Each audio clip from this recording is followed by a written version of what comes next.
Welcome to Your Brand Amplified, the podcast where we interview marketers, publicists, and brands to learn their stories, what makes them tick, and tips and tricks that make a difference.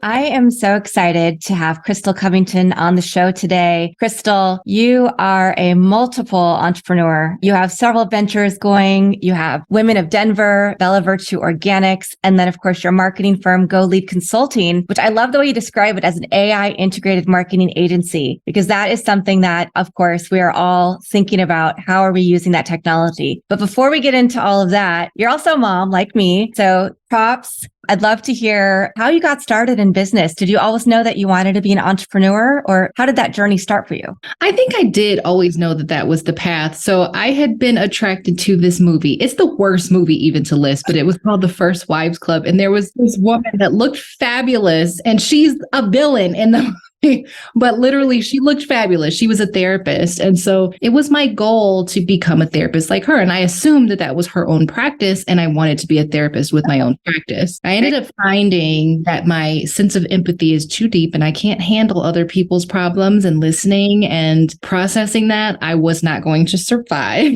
So I went a totally different direction. So then I just said, well, I'm going to go get jobs and see where it carries me. And I ended up in the marketing field. I did also do some entrepreneurial endeavors in college. I was selling lace wigs, which are popular now. And at that time, they had just started to become popular. Wow. And I started selling lace wigs in college, and I kind of learned some really hard money lessons at that time, which led me to take a pause and say, I need to go get some business education before I do this again. Yeah, if you don't mind touching on that, because I think this is such a common issue. We all go, not everybody, some people do it much more methodically, but so many of us, I think you and I are in the same boat, go into things like, okay, this is where our passion is. This is something we're good at. We're just going to start our businesses. And then we get all excited. We do things that maybe we should have waited to do. Yes. I mean, I can't say I should have waited, because I think it was an important lesson. Yeah. And honestly, I really enjoyed myself. I mean, it was the beginning of social media even. We had just had Facebook in the college. I started college in 2003. And so I don't even know if we had Facebook initially when I started. It was eBay that I was using to sell the wigs. Nice. And the issue is I had taken the little bit of money that I had and I invested in a tiny bit of inventory and just trusted the process. It worked out. And then when I saw that it was working, I told my dad, oh my gosh, Daddy, I buy these wigs for $100 and I sell them for $500. And my dad said, what? Here's $1,100. He said, double my money, And so I was able to double his investment pretty quickly. And then, we were all kind of inspired at what I was able to do. I knew nothing about financial management or taxes. And I didn't also understand that trends change and things in a business environment can shift. So I got excited that I was doing so well. I said, you know what? I can do this faster, because I was taking custom orders and ordering them to be made, which took a month because they were handmade. Wow. And so then I realized if I have inventory of my most popular designs that people ask for, most popular colors and lengths and such, then I can just more easily make the money. And I had calculated in my head how much that made sense. I put the money up to do that. But then it was at the same time when the Chinese who were making the wigs realized what all of us people in the United States were doing. And they put their own listings on eBay and started taking orders, and they could do it faster. I mean, it still takes forever to ship from China, but they could do it cheaper. So then they could just sell at their wholesale pricing. And so people didn't have to spend as much to buy from us. They could buy directly from China themselves. And so it undercut so much. I was then just kind of selling everything at a loss almost in some cases, because, it costs to run a business. And I had no books. I had no idea what it even looked like. Yeah. I just knew, okay, my credit card has run up and I don't have the money to pay it. And so, I was really bankrupt. I didn't have the money to pay the credit card that I had, put this inventory on. So I sold out the inventory, and then I had to deal with the credit situation of that. And then I was a little jaded and didn't know what could I have done wrong. I didn't even know about taxes. Oh, yeah. Send her notes. all those things. Yeah. Because I think a lot of times I've been in the same boat where you think about the money on hand and what you need to pay immediately. You owe this debt, you owe that debt, not thinking, oh, down the road, the taxes are going to come. I have to pay that. Or if you have employees, I think when you are an employee, you don't know all the other expenses that a business owner has to employ you. I mean, that adds at least 25% or more to your salary just in the taxes and the burden that the company has. Yeah. I was looking at this last month's books. I don't even remember now. I was so overwhelmed by the amount. There was the amount in payroll taxes. And I was like, oh my God, it's so much money. Yes. Yeah. And like you said, I used the wrong words. Everything is a lesson. Everything is a lesson that we need to learn on our journeys because it makes us better. And it also helps us when people ask us about business to know, hey, don't make the same mistakes I did. Make sure you have this, that, the other set aside. So you did that. You kind of took a little break, said, okay, now I need to figure this other stuff. So I talked a little bit about some of your businesses, but you own rental properties. You have your online skincare business. Talk about all of your ventures. What led you to them and then to decide the marketing as well? Yes. So my career after that whole debacle, my career was planted in marketing. It just ended up kind of becoming that way. I worked for a few different companies initially, but then I spent the most time after that working for a company that was small and let me work on a lot of different things. I got to work on, they were a multifamily development company. So they built and managed multifamily properties. So I got to see the process and participate in the process of syndication, buying these properties, going through closings and closing documents, getting tax credits, getting grant funding, putting windmills on top of the properties and dealing with, bulk buying gas to run the property so that we can, try to save money. I got to be a part of a lot of things. And one of my primary roles was making sure we marketed the properties. So helping on the property management side to a degree, helping to market to the consumers to become residents, and then also helping to market in the community to make sure that the company got what it wanted. So sometimes I would have to do things, for example, going to the city to ask for funding or going to the city to ask for zoning changes because you can't build a property on a residential parcel. But if they change it to a different type of parcel, so just little designations, then I can help the property become built. And so all these different things that were moving pieces, but it all kind of fell into the sales and marketing bucket. And so from there, when we moved to Denver, Colorado, I just stayed in that industry and I just moved to finance, but still was in marketing. And so ultimately went off on my own. That was the main skill that I carried with me, but also really having this sort of executive background where I understand business and I understand the money. And when people want a marketer, they don't just want somebody that can throw some flyers together. They really need somebody that gets it. And so not someone that just says, we're going to spend here, we're going to spend here. How much money can you spend? But where does it make sense? And have honest conversations and say, yeah, we've done this. This isn't working and I don't want to spend the money here anymore. Even if I take a fee from that or something and I benefit. And so that worked really well. And I've been doing marketing and PR for many years now on my own. I left corporate officially in 2016 or 2017. I get confused between those years. I think it was 2017. And so it's been a few years now that I've been completely on my own and not with a full-time job and working on the side as I was for many years. Wow. And so all of the other businesses, it's just a matter of investment. So Women of Denver was actually the business that allowed me to be able to go off on my own. Oh, nice. It was a modest income. I mean, it made, I think it took in close to six figures, my ability to take modest income. I still don't take a lot from my businesses, but it was pretty regular. So because it was a membership and people paid a monthly fee, and then I could count on, there were a series of events each month. There was a regular cadence. I had ticket income and I had membership income, and I was able to rely on that. And then even do things like add sponsorships. So there was a lot of income opportunity. So then even when I had my son and I was so physically, I was pooped out from the moment I was pregnant.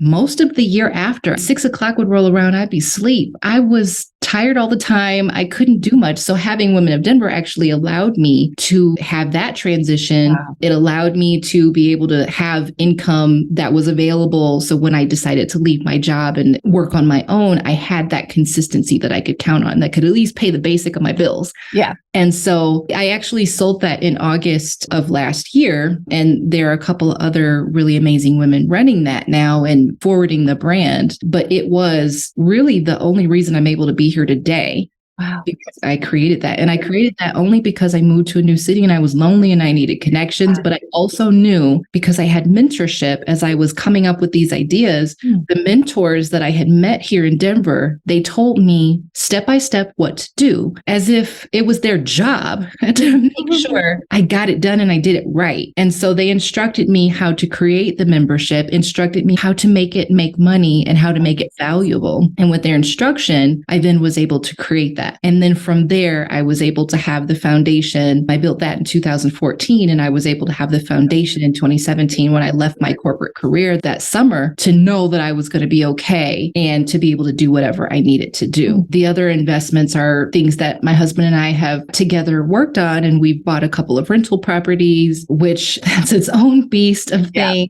And then the skincare business I bought in August when I sold Women of Denver. We have so much of the same trajectory. I had a social club in Houston called Social Graces Social Club that helped me when a little bit different situation than you. I was getting divorced and starting businesses because I said, okay, now I got to really make my own money. It's not just us and the businesses that we had, because we did do property rental and management and ownership and stuff like that together. But then I was like, I have to figure out what I'm going to do on my own. And much like you, I had moved to a new city and had to navigate that. And so I love that you did that. But more importantly, you touched on the fact that you had mentors who helped you figure out that process, because that is not easy when you're going to new industry. If you don't have mentors, again, that was a point where I was making those mistakes, probably not charging enough for memberships. And then because most of our stuff was in person during the pandemic, and after I'd moved back to Los Angeles, that kind of all just faded into the ether, faded away. But it is really important to figure out how you can make those connection points with other women with similar values, to have mentorship and to also be a mentor to others. So it sounds like you got all of those things out of that experience. And then the flexibility that you could say, yeah, I'm married, I'm having a baby. I'm not going to be 100% all the time, but I can work on my own terms. Yeah. That's really powerful. It is. And one of the things I've been reflecting on even recently is remembering that I am in charge. It is so easy to, sometimes we get in these habits. And even I would consider that I've been free for many years now, but I still sometimes will even trap myself into as if I'm stuck in certain ways of doing things or stuck with doing certain kinds of business. And I have to keep reminding myself there are so many ways to make money and so many ways to pay the bills and have a consistent stream that I don't have to make it hard. I've had to shift a lot over the course of the last couple of years, not just for the pandemic, but also I had another child. And so having a second child has, I thought it was going to get easier. She's almost 1 and it is not easier yet. Yeah, I hear that, because they are very different personalities, I'm sure, as well. Well, what attracted you to the skincare line? So I really love retail. I like selling things and I like things that are valuable and useful. I had been looking for a retail investment to get involved in, and I spent hours interviewing owners who were selling their businesses. And then this one, I just loved the fact that it was natural, it was plant-based ingredients, all these things that I value. And the fact of what she said, I created this. I don't want things in my skin that are bad for my body. And it all makes sense, So I had really, even after talking to this woman, when I was considering buying her products, I bought everything. I didn't even know if I was going to buy the business. I just said, I want these products. I bought the products. I started trying them. I asked her for feedback because my skin actually reacted funny when I first started. Oh. It's different. So what I was using, I didn't realize what it was. It was probably doing bad things to my skin. When I switched to hers, I was like, my skin feels so so weird. And she said, just give it a week and try it out. And then it felt better. Wow. So it was a funny transition from going to these products that were probably stripping my skin and then having to rebuild all that. But I'm going too deep. But basically, I really liked the products. And then I really felt her calling to what the purpose of it was. And then she had children as well and was, had run the business while taking care of her kids. And then she was moving with the kids. They're older now and they're moving back where she came from, which is London. And she just didn't want to take it with her. And so it was one of those things where it just felt like a perfect alignment, where some of the other businesses I had vetted, even the numbers were tough because some of them were so expensive.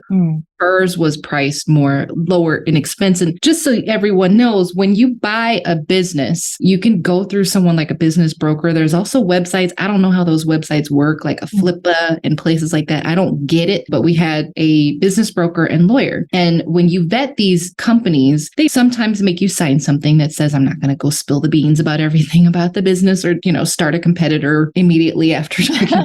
But you then get to listen to them talk about the business, why it was created, what it's for, who the people are that it's serving, and then you understand the numbers. And I almost feel, I don't advocate wasting people's time, but I almost feel like it's a really great practice to go and learn about other businesses. I learned a lot just listening to people talk about their numbers, and then they have to explain it. So then they have to explain to me, why are you trying to charge $400,000 for this business and you make 20 grand a year? Like, where's this money? And they have to explain, well, I put my car and my house on the business. So technically, but I can't, so there's all these things that they tell you and you have to kind of go, oh, okay, that's how you're running things there.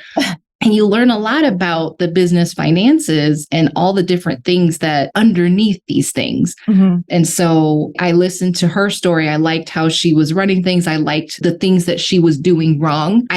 Because those are things I could figure out myself with my skills. So it had to be a skills alignment of what's wrong. Why are you not making enough? Or why is it not enough that you can just leave and have somebody else run it, or something like that. And so I got that rundown and kind of understood. And then I got excited and said, well, I can handle this myself. And I would like to do something that doesn't require so much of my brain power. Selling retail products is a lot for me. It takes fewer brain cells. Writing and PR and, managing, giving people strategy is a different type of mental work than the retail for me. And so I gave myself something else to do with my brain. I get to back products that I really believe in. I got to meet the suppliers and kind of learn about all of that process. It's been really exciting. Nice. And it was just a really good skills fit and the finances made sense. Yeah. Everything that you're bringing up is so important, not only for how you buy a business, right? And learning about all the intricacies and questions. If anybody who's listening, if somebody wants to buy your business, these are some of the things that you'll have to answer.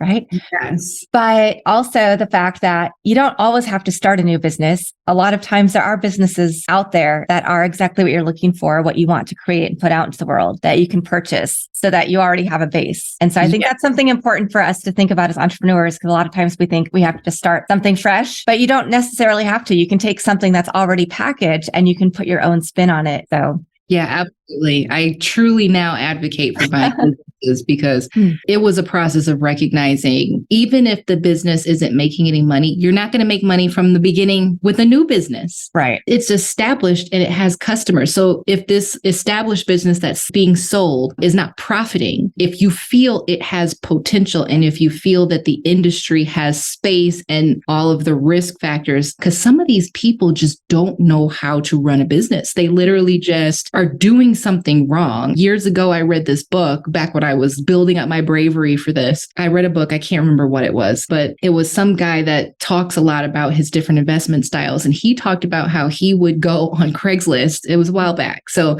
I guess he wrote it a while back because Craigslist, I didn't even think people still use that, but he would go on Craigslist and he would find these listings for little tech businesses. And he would say, okay, you're not making any money. They're making little money. He would just pay like $2,000 and buy a little tech business and Wow. they hand him all the technology. Oh my gosh. He's not even a technology person. He would hire someone to figure out what can we do to make this thing sell. And so it would be little things. Like one example I really remember clearly, he said the business was fine. All they needed to do was add a page, literally adds some sort of blocker that says, okay, thank you, now pay. And so once he added this page that asked him to pay, he was able to make thousands of dollars a month from this app. And so it's just, he has the mind to say, I can take something someone else is failing at and just figure out what's the one thing that could make it make money. And he's not expecting these things to make him all of his salary. They may look at these businesses and say, well, they're only making $6,000 a year. How am I going to make my money off of that? You might only need $6,000 a year. So maybe you have something that's paying you most of your money. This doesn't take a lot of time. You can hire a virtual assistant to run it, or, hire somebody to build the tech and just make it run on its own, just manage it, maintain it. And it makes you an extra $6,000. Cool. Something very passive that you can make an extra $6,000 to $10,000. That's worth it too. So thinking about even those smaller things, like one of our rental properties with the mortgage, I think it's probably not maybe $10,000 a year or something like that. So either things like that, where you bring in income, that's a mindset. So that's also something that people have to think about, is these things are a collective. And if these collectively, bring me what I need, versus thinking about that one thing having to provide you everything, is just a potential mindset to think about when you vet these sort of opportunities. Yeah. Thank you. Those are all really important things for everybody to think about, whether you're thinking about starting a business, buying a business, and wherever you are in the spectrum.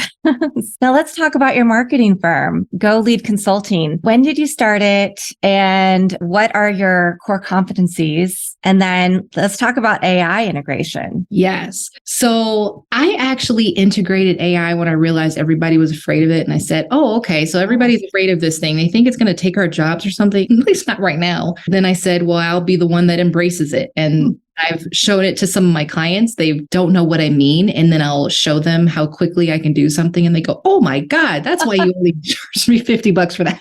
Wow. Basically, it's a tool. So what I've been doing since 2014, so I started just on the side of my job and alongside Women of Denver, I would do things like write people's social media posts, prepare bios, write newsletters. I did a lot of writing. Marketing is a lot of writing. Yeah. I was really great at it. And so I would get hired to write. I was doing PR a lot for my jobs. And then I would say, you know what, can I try to do PR for you? Will you pay me to do that? And then people would. And then I would get to experiment with it and succeed at getting them opportunities, and started building my resume. And most of my business then was a lot of referrals where people would say, Krystal did a great job. You need to go to her, which helped me grow that base. So by the time I left my job, one of the struggles I had was I had a waiting list of people who only wanted to work with me, because marketing is scary. Hiring marketing people, you can a lot of money. And so they were waiting for me. And I said, well, I have a waiting list. I guess I'll be okay. And so my area has always been in those spaces of the writing, the PR, which is a lot of writing heavy stuff, which is reaching out to the news to share your story, helping to get articles published for people. So whether it be a byline or somebody posts it about them, things like that. And then getting people podcast interviews, because podcasting has been a really great tool for a lot of people, because first of all, it's a great practice because it allows you to articulate yourself and learn how to talk about what you do. And second, it then allows you to introduce yourself to hundreds, if not thousands of people. And you can do that in 6 months. You might get, maybe you do 10 podcasts in 6 months, and that's a lot of opportunities. That's like speaking engagements. Exactly. So we do a lot of that now. We used to do a lot of TV. TV became a lot more challenging over the pandemic, because there were so many more people were hot for PR because they couldn't do other types of marketing. And so some areas became a lot more competitive. So TV got a little bit harder, and people also started becoming more attracted to podcasts. But those are the core areas that I focus on, is the writing, the PR outreach. And then I do, for some clients, manage their marketing, like their advertising and their SEO as well. And the AI integration comes in where I found there's a lot of tools. I had been increasing prices, I was able to lower them somewhat because of the AI tools, because it had gotten difficult to hire writers to do everything. My brain with these children gets so fuzzy and I try my best, but writing everything all the time, and there's so much writing to be done, it just gets expensive. The good, strong writers that have like journalistic experience were at least $50 per hour, and they take many hours to do their work. And even then, they're still not always going to get it right. And I have to edit and all that. It takes a lot of work. And so a lot goes into creating stories and writing all these emails and all of that. And so the AI actually helps to shorten that process. Some people don't like that. You know, I didn't have to lean as much on a writer, but for me as a business owner, it helped me to be able to make myself affordable for more clients. Right. Because if I'm having to pay 2 writers to, it actually makes it where I can only work with certain types of businesses. And so those writers, literally everybody who's ever worked for me went on to start their own business, and they're on their own. So I don't think I think I've done a good job in mentoring and helping other people to succeed after they work for me. But these AI tools, they're wonderful. So there's AI tools for literally everything. I'm going to go down my list of a couple of the tools available just to show. So I have AI tools to help me convert audio to text. Clients are limited on time. So they'll say, I don't have time to feed you what you need to write. And I can't write content for them and create things for them without knowing what they think, because otherwise I'm thinking for them. And I've done that many a time, but I really prefer them to tell me what they think. So then I have them give me a file of themselves talking. So they can just on their commute or whatever they're doing, they can just do an audio file on their phone, send it to me, and I get it converted to text with an AI tool. And then they're watching video. You can see my There are other tools that even allow me to then take that audio and video, turn that into text, and then take that and turn it into a really nicely made transcription, or I can turn that into blogs. I can turn that into social media posts. So I've been able to just take that one piece of content that they make for me, and I can, with AI, turn it into a lot of different things. Because I'm a high level executive, writer, editor, producer of all these things, I can then executive produce that versus having to create it all from scratch, by typing my words one by one. So it's incredible what's able to be done these days that shortens the process. They even have AI PR tools that literally the AI helps to find the right people to reach out to for your topic, helps you craft an email that is personalized with that person's name, and even references a recent story they wrote that is related to the topic, and makes it seem like you paid attention, because that's what you have to do. To get their attention. Literally, it takes like 20 minutes at a minimum sometimes to write a pitch. So you go, you find this person, you have to find their email address. You're trying to do this fast. You have to quickly peruse what they've done or said so that you can sound like you paid attention to them. And then you have to write it in a nice email. That is a lot of time. And so one of my early managers used to tell me, because she would give me, back in the day, we'd print things. I would print things, put it on her desk. She would mark it up, and she would always hand it back to me and say, it's easier to edit than create. So I understood that her job is easier than my job from the beginning. And she's trying to acknowledge that I didn't do a bad job. It's just easier to edit. So, and I always remember that it is easier to edit than create sometimes, in many cases. And so all those things help make the production time faster, easier, and make it where we can just review and make sure things are correct versus sitting there and having to do every piece of the process. We don't do everything with AI, but it does help to make things even quicker. Even things like Podmatch. I don't know if there's AI behind Podmatch, but that even process, because it just connects us. I mean, it has to use the keywords and phrases in our profiles to connect us. I use AI tools for creating my show notes, my captions, my show titles. I know a couple of tools like Press Jockey that use AI for inbound journalist requests, but we're going to have to connect. You don't have to share all your secrets here, but I definitely want to know your secret for the other stuff, because it's really difficult, especially when you're at that executive level. I mean,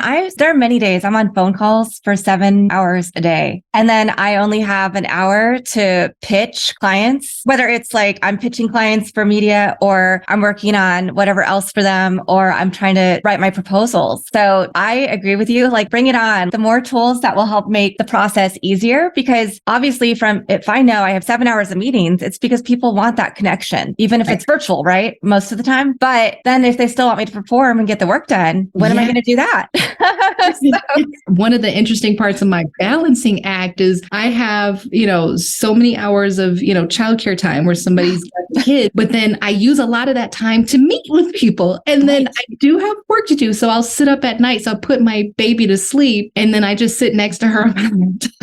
I just go at it for a few hours. And so people always find it funny because it takes mental energy to think to use those tools that like delay the email so it doesn't look like I'm up at night. I don't care if people see that I'm up at 3 a.m. writing these emails. Wow. So I just send them and then they go, oh my goodness, you work so late sometimes. Yeah, like you got to fit it in. I mean, yes. My daughter's in high school, so different end of the spectrum, but I still make her breakfast every morning, lunch, drive her to school, because we don't have the bus system here where I could just do that. And then after school, pick her up, snack, activities. Yes. I mean, it's a lot. And so I always have to do that too. Like, okay, how much work can I get done when she's at this? Is there going to be Wi-Fi there? Can I do a conference call? Or do I need to like hightail it somewhere while she's doing tennis or whatever so that I can have that Wi-Fi and still get some work done? Or do I just wait until dinner is done, she's doing homework, and then I can have that quiet time? It's a beautiful challenge, right?